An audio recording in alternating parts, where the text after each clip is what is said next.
बहन, ब्रह्मा जी ने तारकासुर को ऐसा वरदान ही काहे दिया? हाँ, हम भी यही सोच रहे हैं भैया जी कि ऐसा वरदान देने की आवश्यकता ही क्या थी। हाँ प्रभु, उन्होंने तारकासुर को मना क्यों नहीं किया? क्योंकि भगवान भी भक्ति की शक्ति से बंधे हुए होते हैं। ब्रह्मदेव को भी तपस्या के नियम का पालन तो करना ही था। तारकासुर की भक्ति से विवश होकर उसे वरदान तो उन्हें देना ही था। पर जब भगवान किसी को ऐसा वरदान देते तो भले ही कुछ समय के लिए उसका प्रभाव नकारात्मक क्यों ना हो, पर अंत में वही वरदान संसार के कल्याण का कारण बन जाता है। और यहां भी ऐसा ही हुआ। ब्रह्मदेव से आशीर्वाद लेकर तारकासुर भी दुष्टता की सभी सीमाएं पार कर रहा था और पूरे संसार में अपना वर्चस्व फैला रहा था। सभी देवगण उसके अत्याचार से परेशान थे।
रक्षा रक्षा कीजिए ब्रह्मदेव, रक्षा कीजिए नारायण। तारकासुर का उत्पात बहुत बढ़ गया है प्रभु। हमने बहुत प्रयास किया परंतु हम सब मिलकर भी उसे रोकने में विफल रहे। असुर राज तारकासुर की, महाबली तारकासुर की, असुर राज तारकासुर की, महाबली तारकासुर की। हमें स्वर्ग से निष्कासित करके उस तारकासुर ने स्वर्ग के सिंहासन पर अपना अधिकार कर लिया है प्रभु।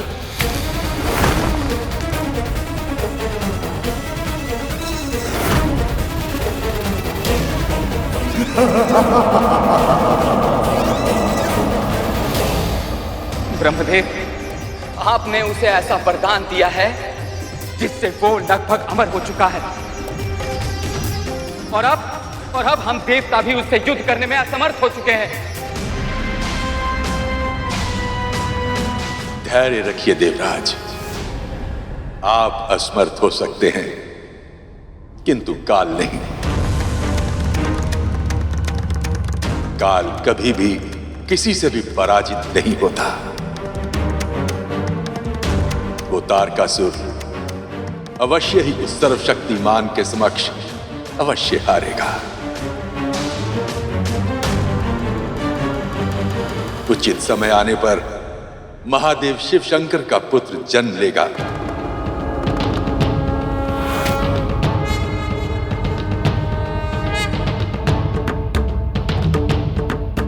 और तारकासुर का अंत अवश्य करेगा। पर यह कैसे संभव है ब्रह्मदेव? देवी सती महादेव में लीन हो चुकी हैं और महादेव समाधि में है।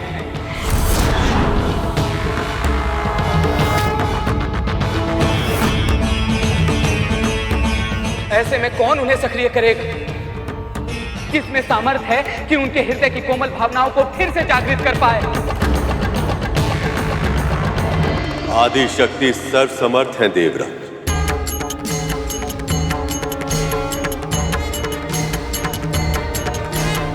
वह एक बार फिर से जन्म लेंगे, एक बार फिर से शिव और शक्ति का मिलन होगा।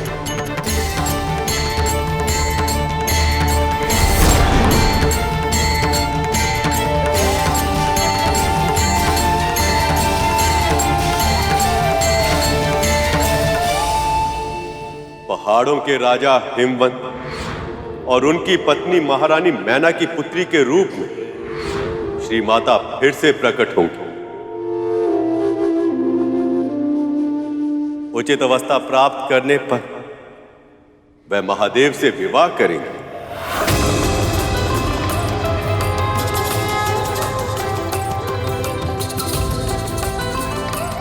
आपको जानकर सुखद आश्चर्य होगा कि महाराज हिमवंत और महारानी मैना पहले से ही श्री माता का व्रत आरंभ कर चुके हैं। तारकासुर अपने शक्ति के आवेश में ये भूल चुका था कि उसके अंत का कारण शीघ्र ही जन्म लेने वाला है।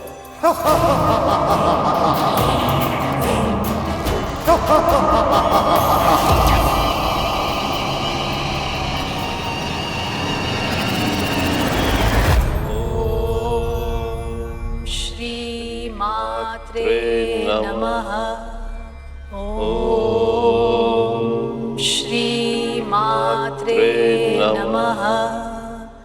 ओम श्री मात्रे नमः। ओम श्री मात्रे नमः।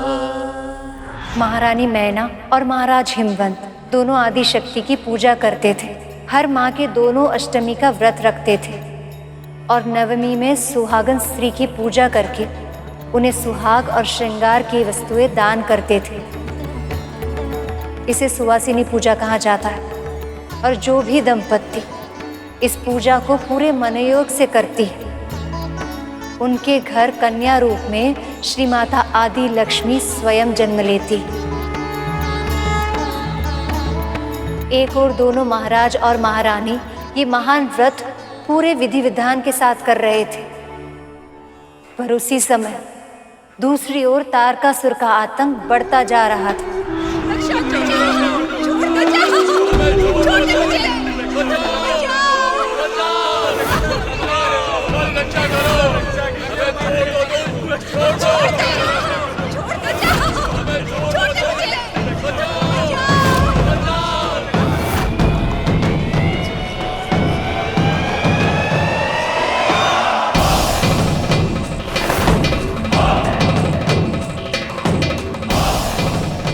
ना जाने श्री माता कब प्रसन्न होगी, कब उनका जन्म होगा, कब महादेव से उनका मिलन होगा और कब वो उन्हें विरक्त की अवस्था से बाहर लाएंगे। कब उनके पुत्र का जन्म होगा और कब होगा इस दुष्ट अत्याचारी तारकासुर का अंत।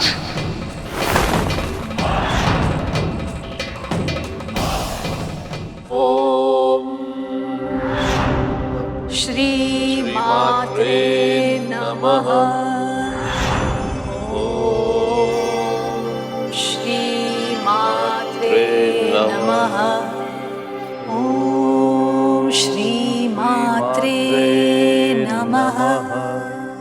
ओम श्री मात्रे नमः।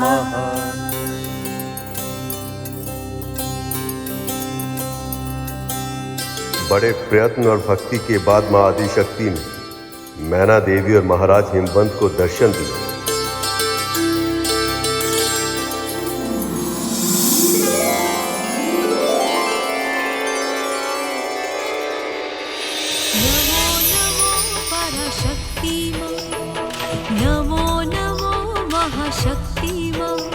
श्री माता, श्री माता आदि शक्ति,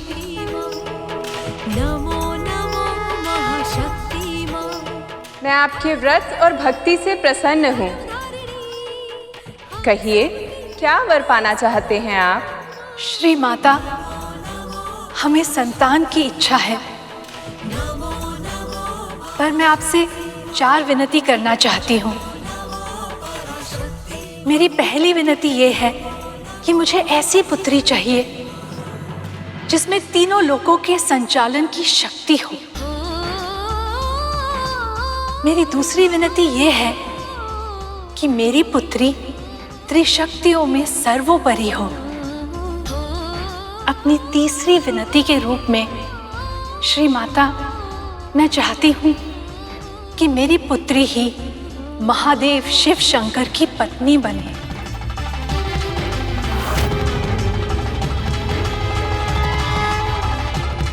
अर्थात आप दोनों मुझे ही अपनी पुत्री के रूप में प्राप्त करना चाहते हैं। हाँ माता, हमारी यही इच्छा है।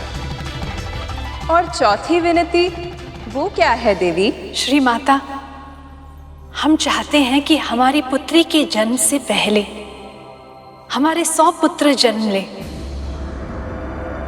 ताकि हमारी पुत्री के जन्म के बाद उसे 100 भाइयों का स्नेह मिल सके।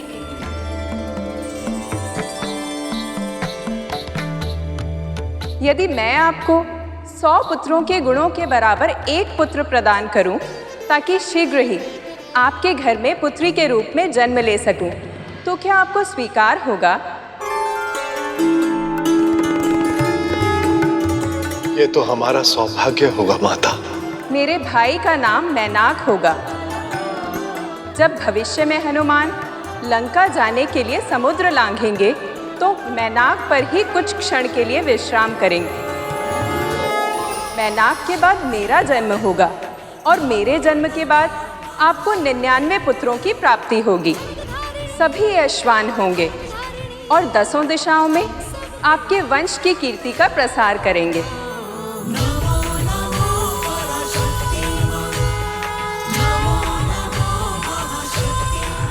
इस प्रकार आदिशक्ति के वरदान के फल स्वरूप महारानी मैना के घर मैनाक का जन्म हुआ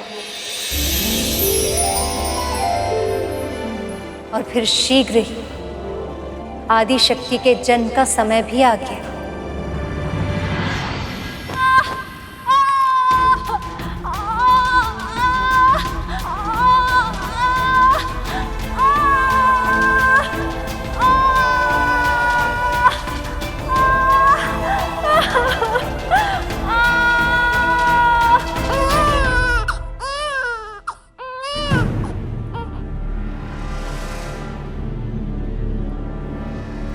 बधाई हो महाराज, पुत्री ने जन्म लिया है।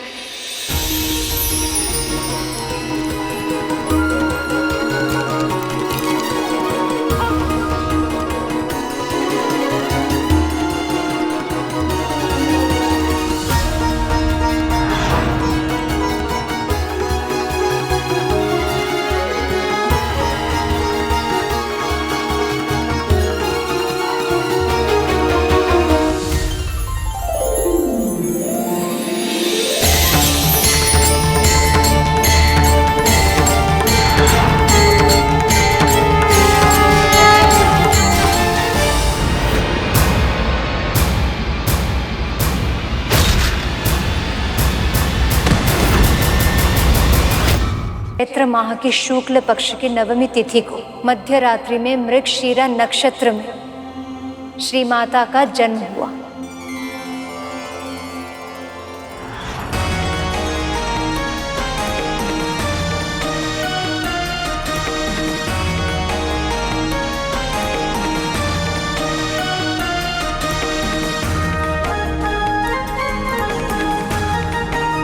प्रणाम श्री माता।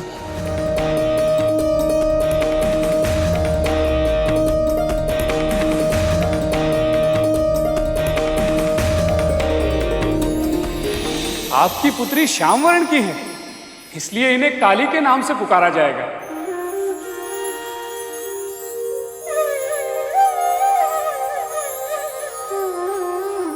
पर्वत की पुत्री होने के कारण इन्हें पार्वती, शैलजा और शैलपुत्री के नाम से भी पुकारा जाएगा।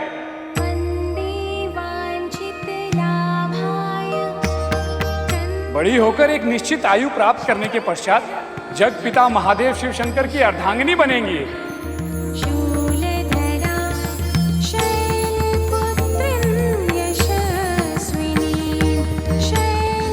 नारायण नारायण।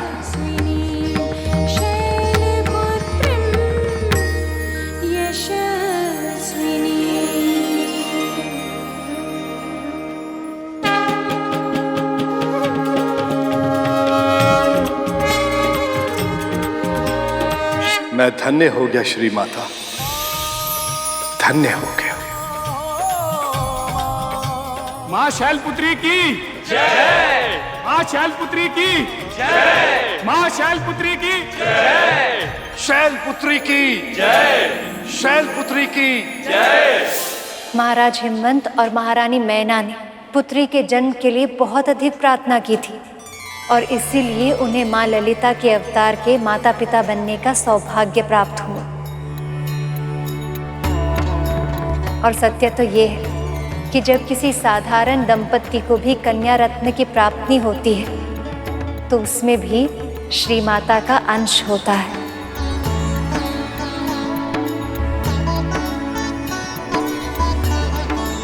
इसीलिए हर कन्या के माता पिता को स्वयं को सौभाग्यशाली समझना चाहिए। अपने भीतर छिपी दिव्यता के कारण इस संसार की हर कन्या पूजनीय होती है।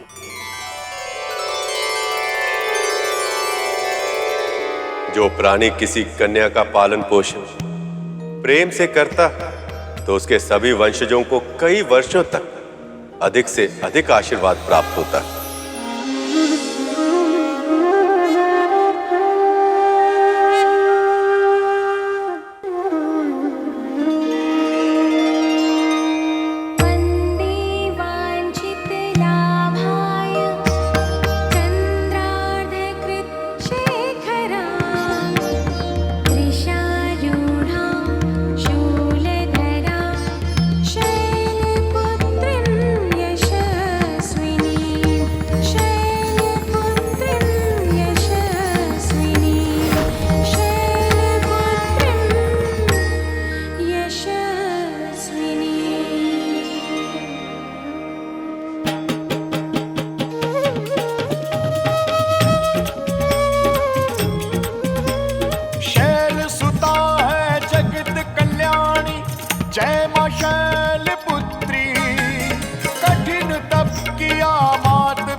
हे मां शैलपुत्री, दर्शन दीजिए।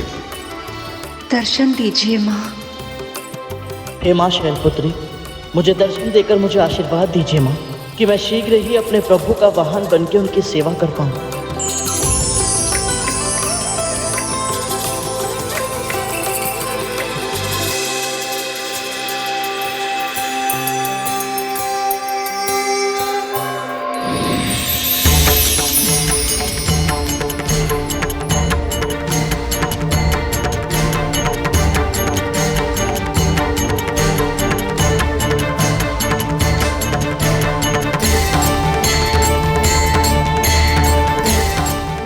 सबकी पूजा और भक्ति से प्रसन्न हूँ।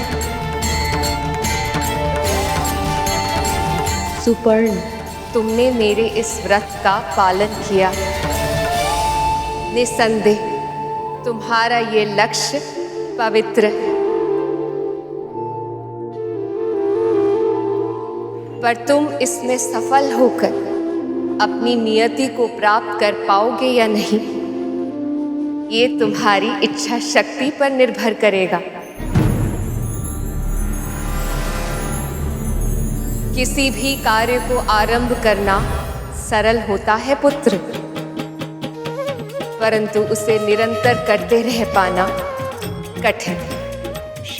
यदि तुम अगले 9 दिनों तक सभी 9 देवियों की पूजा का संकल्प पूरा कर पाए तो अपना लक्ष्य अवश्य प्राप्त कर पाओगे।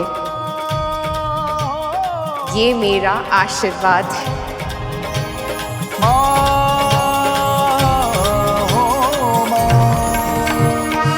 जब से हमारा पुत्र चला गया है, हमारा भक्ति से विश्वास ही उड़ गया था और पुत्र को वापस पाने की आशा भी हम खो चुके थे। पर आपकी भक्ति के साथ साथ वो आशा भी पुनः जाग गई है और हमें पूरा विश्वास है कि आप हमारे पुत्र को भी शीघ्र ही हमारे पास लौटा देंगे।